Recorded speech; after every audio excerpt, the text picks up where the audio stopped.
Good morning students. स्वागत है आपके अपने YouTube channel the brain bridge. ठीक है बच्चों, हम पढ़ रहे थे फाइनल अकाउंट्स। फाइनल अकाउंट्स में मैंने 3 पार्ट आपको पहले ही करा चुका हूँ। Trading account, profit and loss account और बैलेंस शीट। उसके क्वेश्चन भी लगभग 3-4 क्वेश्चन में कर चुका एग्जाम्पल के साथ। आगे बढ़ते हैं और आगे बढ़ने से पहले मैं आपको कुछ चीज बताना चाहता हूँ। बड़ी ध्यानपूर्वक सुनना, क्योंकि ये आपके भविष्य के लिए काफी कारगर साबित होने वाली है। 2 बातें बोलूंगा, उस पर ध्यान रखना है और ये आपको भविष्य में होने वाली जो भी आपकी जो आपने टारगेट लिया हुआ है, लक्ष्य लिया है, उसको अचीव करने में मदद करेगा। इस बात को अपने माइंड में सेट कर लेना। ठीक है बच्चों, बात है कि याद रखना, जिस भी लक्ष्य को आप लगातार अपने दिमाग में रखते हैं उसे आप जरूर पा सकते हैं। हमेशा एक लक्ष्य अपने मन में या अपने दिमाग में फिट कर लेना, जो भी आपको उस लक्ष्य को हासिल करना है। क्वेश्चन पे आते हैं और क्वेश्चन आपका बैलेंस शीट का ही है, फाइनल अकाउंट्स का। स्टार्ट करते हैं।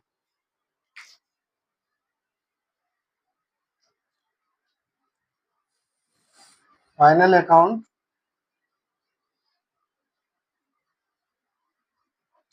सबसे पहले बनाते हैं वही trading and profit and loss account.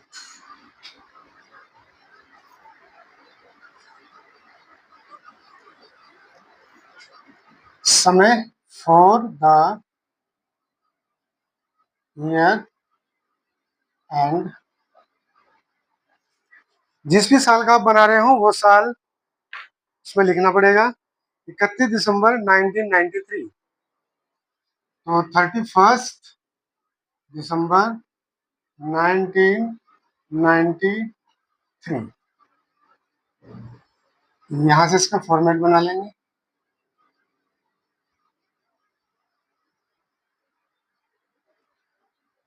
पहला कॉलम वही जो बताता हूँ मैं हमेशा, पहला कॉलम बनेगा अमाउंट, दूसरा पर्टिकुलर, फिर अमाउंट और फिर पर्टिकुलर। ये कॉलम आपको हमेशा याद रखने हैं कि ट्रेडिंग और प्रॉफिट एंड लॉस में कितने कॉलम बनते हैं।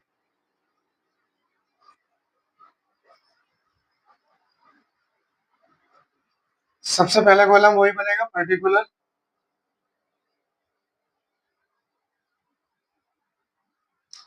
अमाउंट डेबिट, फिर पर्टिकुलर,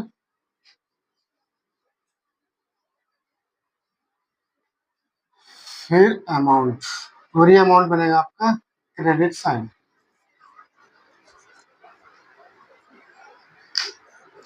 चलिए क्वेश्चन स्टार्ट करते हैं।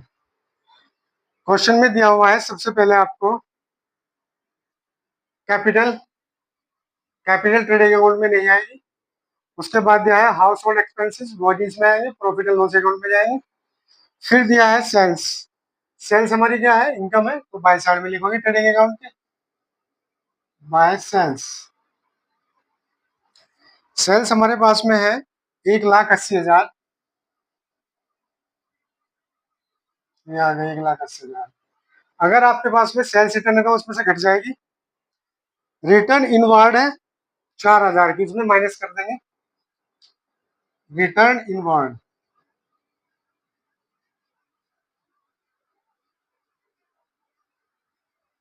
4,000, 1,80,000 में से 4,000 चले गए तो कितने बचेगा आपके पास में, 1,76,000। ये आपकी नेट सेल आगे निकल गई। इसके बाद दिया है रिटर्न आउटवर्ड और परचेज। तो सबसे पहले लिखेंगे तो ओपनिंग स्टॉक, ओपनिंग स्टॉक के बाद लिखेंगे परचेज। परचेज की जो अमाउंट है वो डालेंगे और अंदर की साइड लिखेंगे। परचेज है यहाँ पे 1,50,000, तो अंदर कॉलम में डालनी है। उसके बाद में से जो भी रिटर्न हुआ होगा वो घट जाएगा, माइनस करेंगे। रिटर्न आउटवर्ड, इसमें रिटर्न आउटवर्ड है आपकी 6,000। 1,50,000 में 6,000 चलाएंगे तो 1,44,000 बचेगा आपके पास बैलेंस। थोड़ा समझते हैं बच्चों कि रिटर्न इनवर्ड और रिटर्न आउटवर्ड है क्या। रिटर्न आउटवर्ड ये चीज होती है जैसे आपने किसी को माल सेल किया या सेल्स किया, और सेल्स में से जो माल डिफेक्टिव के कारण माल वापस आ गया हो या कस्टमर को पसंद ना आया हो, तो वो वापस करेगा हमें, जो जिसे हमने माल बेचा है। जो माल वापस आएगा वो कहलाएगा रिटर्न इनवर्ड, हमारे पास आ गया। और आपने जो माल परचेज किया है और परचेज के अंदर जो माल खराब निकल गया हो या हमें पसंद नहीं आया, वो हमने फिर दुकानदार को वापस कर दिया, तो उसे बोलेंगे रिटर्न आउटवर्ड। खरीदने पर जो माल वापस जाएगा वो रिटर्न आउटवर्ड के नाम से जाना जाएगा, इसलिए वो परचेज में से घटेगा। इसके बाद आती है कैश एट शॉप, ये हमारा कैश बैलेंस है, ये हमारी एसेट्स में जाएगा, इसलिए इसमें नहीं आएगा। इसके बाद बैंक ओवरड्राफ्ट, ये हमारी लाइबिलिटी है तो लाइबिलिटी में जाएगा, सीधी सी बात है, इसमें नहीं आएगा। इंटरेस्ट ऑन ओवरड्राफ्ट, ये भी इसमें नहीं आएगा, ये आपका प्रॉफिट एंड लॉस में जाएगा। क्रेडिटर नहीं आएंगे। स्टॉक द कमेंसमेंट, स्टॉक आपके पास में दिया हुआ है 18,000 रुपये, ये लिखेंगे स्टॉक के सामने 18,000। फिर इसके बाद में आता है फ्रेट, फ्रेट है 8,500। मैंने बता रखा है जितने भी डायरेक्ट इनडायरेक्ट डायरेक्ट एक्सपेंसेस होंगे वो सारे के सारे आपके कहाँ जाएंगे, ट्रेडिंग अकाउंट में। तो फ्रेट आपका डायरेक्ट एक्सपेंसेस है। फ्रेट हो गया आपका 8500 रुपये, यानी कि 8,500। इसके बाद आते हैं रेंट एंड टैक्स, वो इसमें नहीं आएगा, प्रॉफिट एंड लॉस का है। डेटर्स नहीं आएंगे, कमीशन नहीं आएगा। फ्री होल्ड प्रॉपर्टी, ये आपकी एसेट्स है, ये इसमें नहीं आएगी। सैलरी ऑन वेजेस है, यानी कि वेतन और मजदूरी जो है वो आपकी प्रॉफिट एंड लॉस में जाएगी, क्योंकि ये भी आपका इनडायरेक्ट एक्सपेंसेस है। फिर है लाइफ इंश्योरेंस प्रीमियम, ये आपकी एसेट्स में जाएगी। इंश्योरेंस प्रीमियम ये आपका प्रॉफिट एंड लॉस में जाएगी। मोटर व्हीकल आपकी एसेट्स है।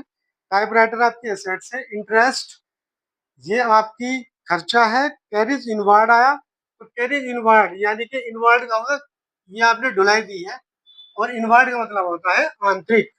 तो आंतरिक ढुलाई दी है आपने 2,000 रुपये, तो टू कैरिज इनवार्ड।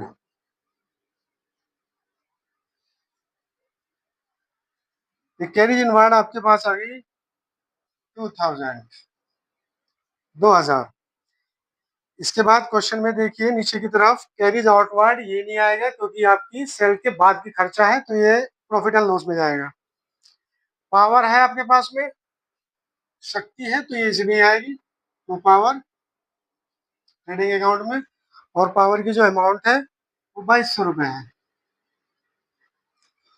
उसके बाद में लाइटिंग है, लाइटिंग इसमें नहीं आएगी क्योंकि लाइटिंग आपका अगर होती फैक्ट्री लाइट तो आप लिखोगे ट्रेडिंग अकाउंट में, और अगर खाली लाइट दी हुई है तो ये आपका इनडायरेक्ट एक्सपेंसिव, तो वो प्रॉफिट एंड लॉस में जाएगा। इसके बाद बचता है बाय साइड में केवल क्लोजिंग स्टॉक, तो ट्रेडिंग अकाउंट के बाय में लिखेंगे क्लोजिंग स्टॉक। क्लोजिंग स्टॉक की जो अमाउंट है वो दी हुई है 15,000, 15,000। ये डाल देंगे। आप दोनों साइड का टोटल करना है, जैसे मैंने बताया कि दोनों साइड का टोटल करना है, जिस साइड का टोटल ज्यादा होगा वो आपको दोनों तरफ लिखना पड़ेगा। तो सबसे पहले टोटल कर लेते हैं क्रेडिट साइड। 1,76,000 में आपको ऐड करना है 15,000, तो ये आ गया 1,91,000, एक तरफ लिख लेंगे।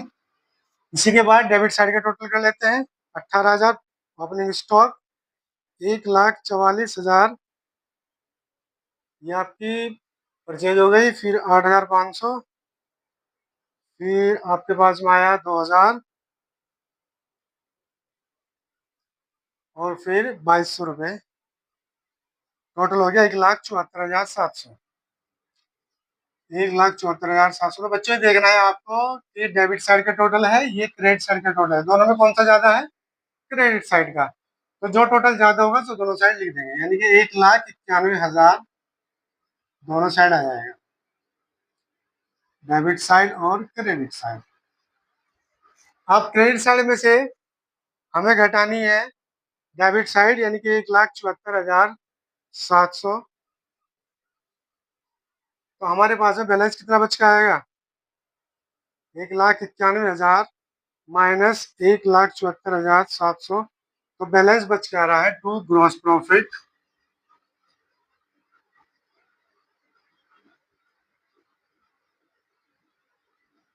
ग्रॉस प्रॉफिट हमारे पास में है 16,300।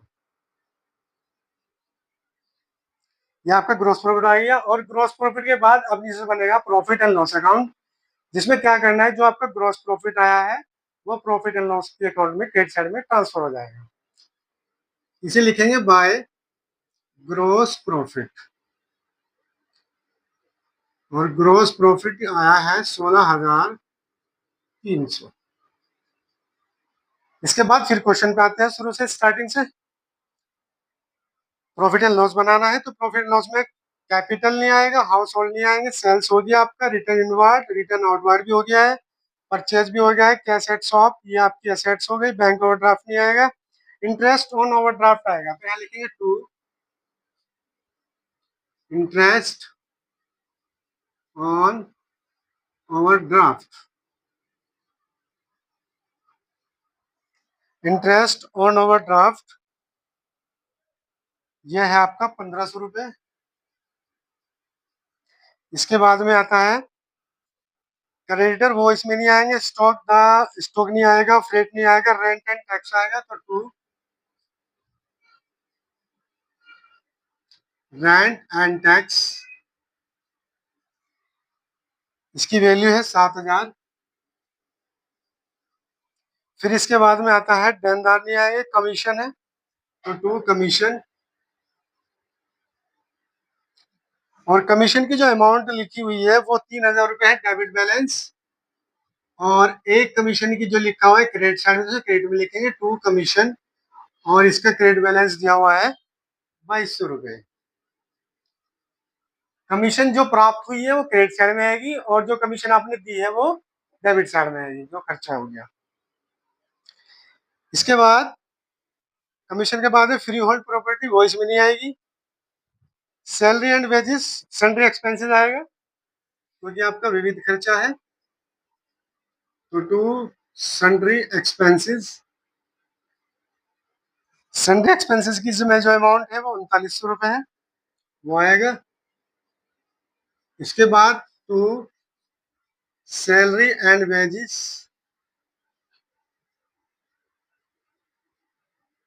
सैलरी एंड वेजेस की जो अमाउंट है वो आपके पास में है 20,000, तो वो आएगी। देखो बच्चों थोड़ा सा समझ लेना कि सैलरी एंड वेजेस, अगर स्टार्टिंग में सैलरी और लास्ट में वेजेस हो तो आता है ट्रेडिंग प्रॉफिट एंड लॉस के डेबिट साइड में, और अगर वेजेस एंड सैलरी होगी तो वो जाएगा ट्रेडिंग अकाउंट के डेबिट साइड में। ठीक है, चलो आगे आ जाइए। मोटर इंश्योरेंस प्रीमियम लिखा हुआ है तो ये भी आएगा to insurance premium. Insurance premium है बच्चों आपके पास में 1,600 रुपये, ये आ गया। इसके बाद में टाइप राइटर नहीं आएगा। इंटरेस्ट दिया हुआ है तो बाय में लिखेंगे, ये आपको ब्याज मिला है क्योंकि इसका बैलेंस क्या दिया हुआ है, क्रेडिट। तो इंटरेस्ट है 800, तो यहाँ आ गया आपका इंटरेस्ट 800 रुपये। कैरीज इनवर्ड वो हमने डाल दिया पहले ही, पावर भी डाल दिया। इसके बाद में ऑडिट फीस है और लाइटिंग है तो दोनों यहाँ आ जाएगी। To audit fees, audit fees हमारे पास में है 1,700 रुपये। और टू इसके बाद में आती है lighting, LIGHTING, to lighting. Lighting की जो वैल्यू है वो है 2,000। ये हमारी सारी की सारी जो प्रॉफिट एंड लॉस वाले अकाउंट में जानी थी वो सब के सब चली गई। कल हमने इसी तरह से क्वेश्चन किया, तो उससे पहले भी हमने इसी तरह से क्वेश्चन किया था। आपको लगभग लगभग ये तो पता लग ही गया होगा कि क्रेडिट साइड में क्या लिखना है और मुझे डेबिट साइड में क्या लिखना है, ट्रेडिंग अकाउंट के बारे में क्या लिखना है और ट्रेडिंग अकाउंट के टू साइड में क्या लिखना है। ये तो मुझे जहां तक मुझे लग रहा है कि आप लोगों को अच्छी तरह से समझ में आ गया होगा। अगर आपके समझ में नहीं आया है तो फिर भी आप चैनल पर जाकर दोबारा से जितनी भी वीडियो बनी है कॉन्सेप्ट के लिए वो वही वीडियो वहां से देख सकते हैं। ठीक है बच्चों, चलिए अब वही करना है। पहले क्रेडिट साइड का टोटल करेंगे, फिर डेबिट साइड का टोटल करेंगे। जिस साइड का टोटल भी आपको ज्यादा लगेगा वो टोटल आपको दोनों साइड लिखना पड़ेगा। इसके हैं 800 रुपए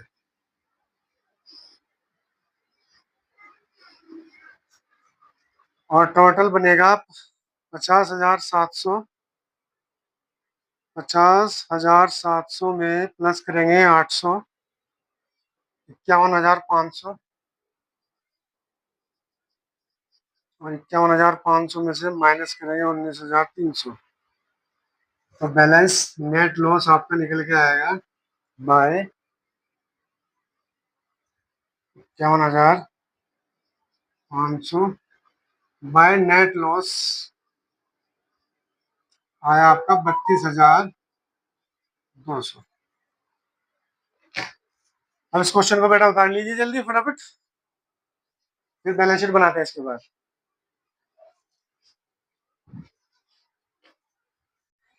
आओ बच्चों बनाते हैं बैलेंस शीट। और बैलेंस शीट बनाने के लिए आपने trading account profit and loss बना लिया होगा। उसके बाद में अब आती है बैलेंस शीट की बात। तो बैलेंस शीट बनाते कैसे हैं ये देखिए। सबसे पहले हमारा टॉपिक छुटा हुआ था, ये था कैपिटल अकाउंट। कैपिटल हमारी थी 1,28,000। क्वेश्चन में आप देख सकते हैं बोर्ड पे क्वेश्चन आपके आ रहा है और आप उस क्वेश्चन को देखते हुए मैचिंग कर सकते हैं। हमारे पास में कैपिटल है 1,28,200। उसके बाद इस बार हमारे आया था नेट लॉस। नेट लॉस आया हमारा 32,200 का। तो हम क्या करते हैं, कैपिटल अकाउंट में से नेट लॉस को घटाएंगे तो अमाउंट आएगी 96,000। इसके बाद नेक्स्ट आता है बैंक ओवरड्राफ्ट 15,000। उसके बाद आता है क्रेडिटर 17,800। ये लाइबिलिटी साइड की अमाउंट थी जो हमने लाइबिलिटी में डाल दी। इसके बाद आते हैं अब एसेट साइड में। सबसे पहला टॉपिक था कैश एट शॉप 1,600 रुपए वो डाल दी, वो एसेट से हमारी। डेटर्स 32,600 पे है वो आ गई। फ्री होल्ड प्रॉपर्टी 30,000 है वो डल चुकी है। लाइफ इंश्योरेंस प्रीमियम 1,800 है और मोटर व्हीकल 19,800 और टाइप राइटर भी हमारी एसेट से 8,000 रुपए की और क्लोजिंग स्टॉक 15,000 रुपए। अब हम क्या करते हैं, सारी अमाउंट डलने के बाद दोनों साइड को टोटल करेंगे। अगर दोनों साइड का टोटल मैच हो गया तो हमारी बैलेंस शीट ठीक है, और अगर कोई भी त्रुटि रह गई या कोई गलती रह गई तो इसका मतलब हमारी बैलेंस शीट में कोई फर्क है। तो हम टोटल करते हैं एसेट्स का पहले 1,600 ये जोड़ेंगे, फिर 32,600, 30,000, 1,800, 39,800, 8,000 और 15,000। टोटल अमाउंट हो गई हमारी 1,28,800 एसेट्स का। ऐसे ही टोटल करेंगे 96,000 प्लस 15,000 प्लस 17,800। इसका टोटल हमारा है 1,28,800। इसका मतलब हमारी बैलेंस शीट बिल्कुल एकदम ठीक है क्योंकि दोनों का बैलेंस हमारा मैच हो गया। ठीक है, अब इसे आप उतार लीजिए अपनी नोटबुक में।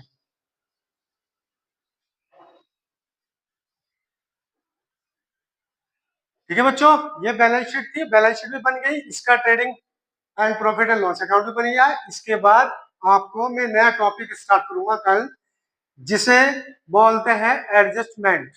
और एडजस्टमेंट के अंदर आपको सभी चीजें सिखाई जाएगी जो भी आपकी एडजस्टमेंट होगी। एडजस्टमेंट क्यों बनाया जाता है, एडजस्टमेंट के ऑब्जेक्ट क्या है, ये सभी चीजें कल आपको जो टॉपिक पढ़ाया जाएगा उसके अंदर सारी सारी सिखाई जाएगी।